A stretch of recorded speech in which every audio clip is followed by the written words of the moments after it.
कक्षा 9 के सभी विद्यार्थियों का मेरे चैनल में हार्दिक स्वागत है। आज मैं उपस्थित हूँ आपकी संस्कृत पाठ्य पुस्तक पद पीयूषम के अंतर्गत प्रथम पाठ रामस्य पितृभक्ति का जो श्लोक दिए हैं उनका अर्थ लेकर। तो 15 से यहाँ पर प्रारंभ है। ये आपका दूसरा अंक है। भाग 2 भाग 1 में 1 से लेकर 14 तक श्लोकों के अर्थ दिए हैं। तो इसमें मैंने एक एक शब्द का अर्थ और उसका अनुवाद लिखा है। तो इसे आप पढ़िए और अपनी कॉपी पर लिखिए तो आपको श्लोक समझने में आसानी होगी। और इसके पहले मैं इसी चैनल पर इसको पढ़ा भी चुकी हूँ, आपको समझा भी चुकी हूँ।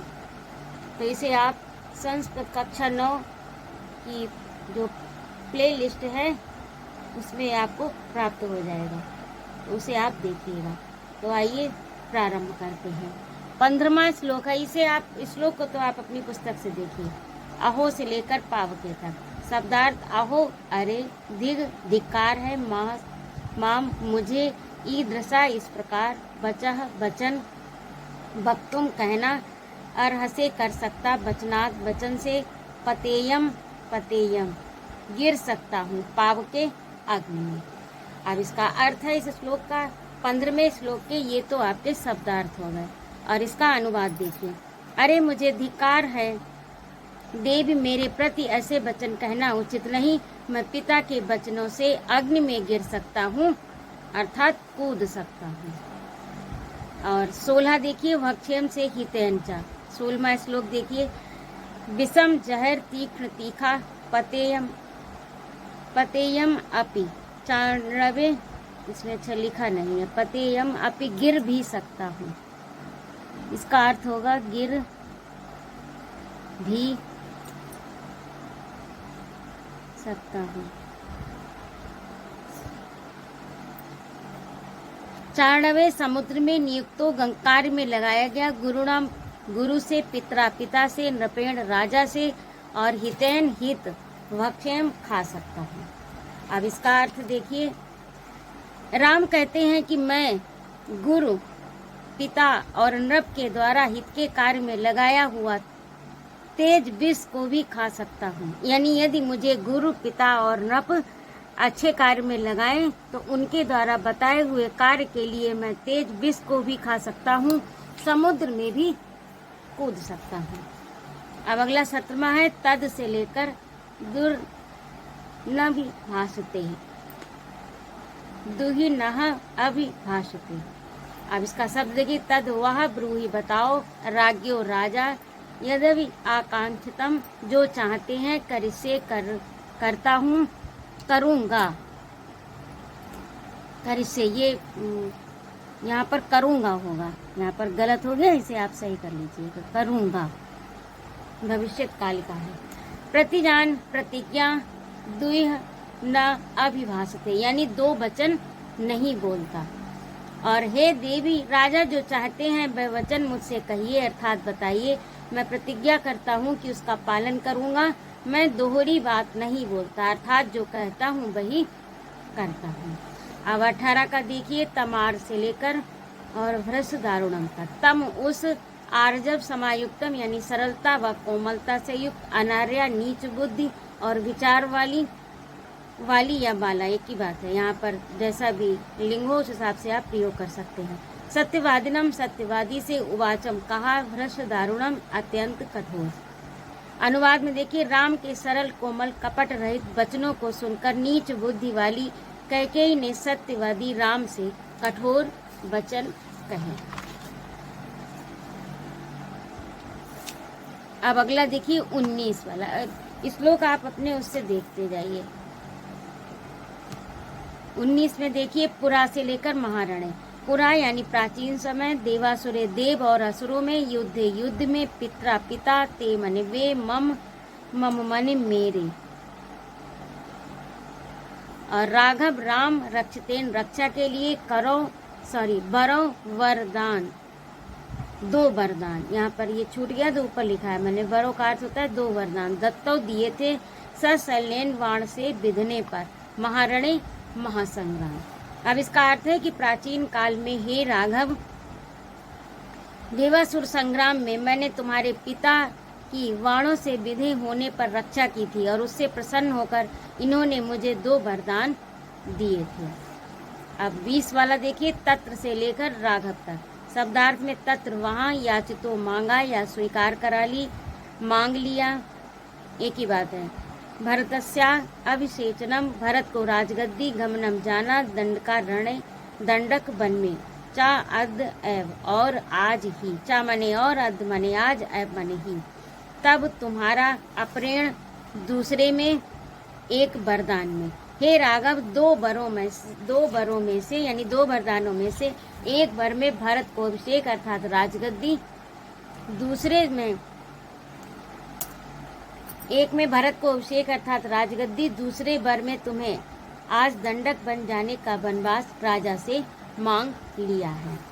और यदि में देखिए अगला 21 वाला, सत्य प्रतिज्ञम, सत्य प्रतिज्ञा वाले, त्वम पितरम तुम्हारे पिता, कर्तुम इच्छा से करना चाहते हो, आत्मनम अपने आप को, नरश्रेष्ठ मनुष्यों में श्रेष्ठ, मम मेरे, वाक्य वाक्यम इदम यह वाक्य, इदम माने यह वाक्य माने वचन, श्रणु सुनो।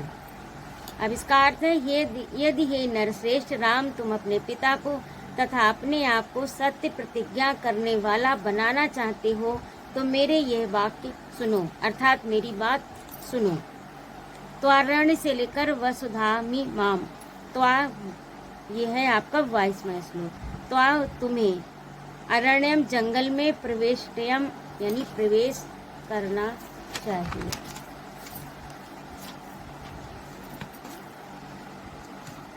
नव वर्षाणि 9 वर्ष और पंचचा और 5। कौशलपते अयोध्या के स्वामी राजा प्रशास्तु शासन करें वसुधा मिमाम इस पृथ्वी पर।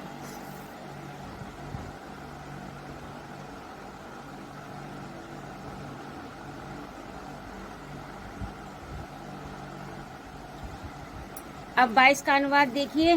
कैकेयी राम से कहती हैं कि तुम्हें 14 वर्ष तक जंगल वन में प्रवेश करना चाहिए अर्थात रहना चाहिए और भरत कौशल नरेश की इस पृथ्वी पर अर्थात अयोध्या पर शासन करे।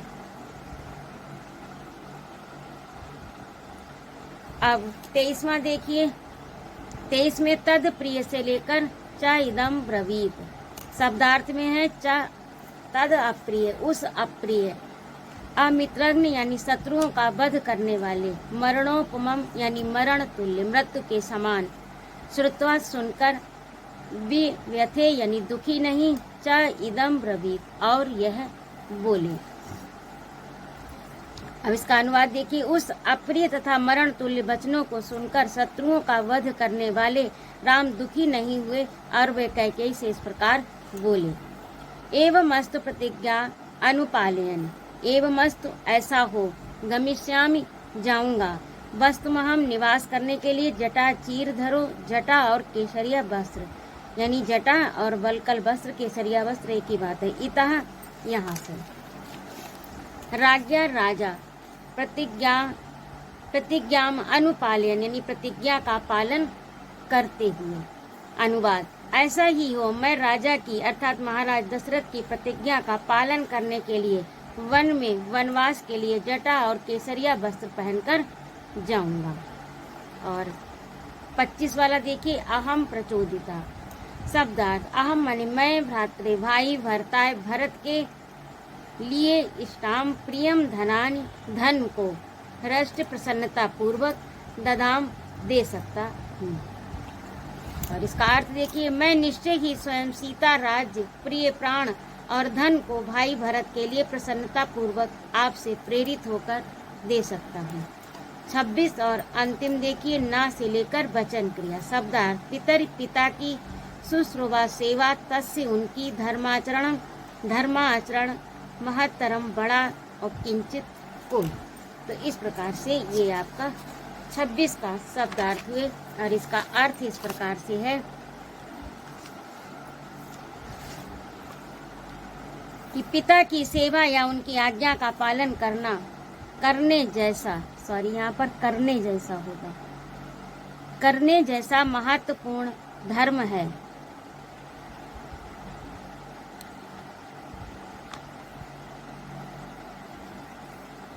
यहाँ पर आप करना कर लीजिए, जैसा हटा दीजिए। करना महत्वपूर्ण धर्म है, उससे बढ़कर संसार में कोई भी धर्माचरण नहीं है। तो इस प्रकार से ये आपका पाठ पूरा हुआ। आगे है आपका, इस प्रकार से ये आपके श्लोक पूरे हुए 26। और अगला है आपका अभ्यास प्रश्न। अभ्यास प्रश्न के अंतर्गत निम्नलिखित श्लोकों को हिंदी में ससंदर्भ व्याख्या कीजिए।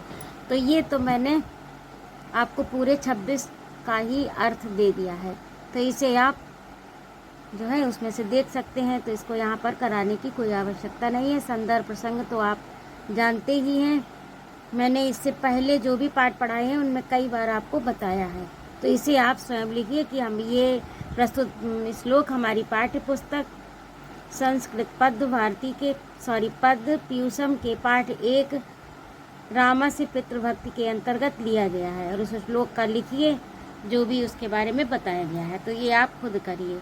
निम्नलिखित सूक्त की संदर्भ सहित, अब इनका कोई भी वो नहीं है, क्योंकि इसका जो है मैं सभी के 26 के अर्थ आपको लिखित दे चुकी हूँ।